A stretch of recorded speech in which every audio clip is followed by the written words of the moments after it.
ত্রিপুরা পুলিশের special executive পদে নিয়োগের জন্য আবেদন জমা দেওয়ার সময়সীমা আজ শেষ হয়েছে।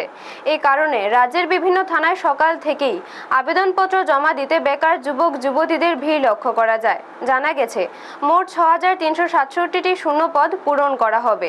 এই নিয়োগ প্রক্রিয়া সম্পূর্ণভাবে অফলাইনে পরিচালিত হচ্ছে এবং আবেদনপত্র সংশ্লিষ্ট থানাগুলির মাধ্যমে সংগ্রহ ও জমা নেওয়া হচ্ছে। নিয়োগের ক্ষেত্রে সাধারণ শ্রেণীর প্রার্থীদের জন্য বয়স সীমা 21 থেকে 50 বছর এবং এসটি/এসসি প্রার্থীদের জন্য সর্বোচ্চ 55 বছর নির্ধারণ করা হয়েছে। প্রার্থীদের ন্যূনতম শিক্ষাগত যোগ্যতা মাধ্যমিক পাশ হতে হবে। নিয়োগপ্রাপ্তদের মাসিক প্রায় 13,000 টাকা বেতন দেওয়া হবে। সম্পূর্ণ নিয়োগ প্রক্রিয়া 3 বছরের কন্ট্রাক্ট ভিত্তিতে সম্পন্ন করা হবে বলে জানানো হয়েছে। ব্যুরো রিপোর্ট, নিউজ তৎকাল 24। স্পেশাল এক্সিকিউটিভ যে রিক্রুটমেন্ট তার জমা দিতে যাচ্ছি, দেখি কী হয়। আজকে তো লাস্ট ডেট। আজকে লাস্ট ডেট। আমরা আশাবাদী যে সরকার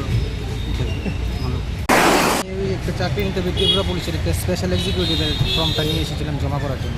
তো আমি এসে সকাল 12টার সময় এসেছি, এখন আমি টোকেন নিয়ে বাড়ি যাচ্ছি সকালবেলা এসে।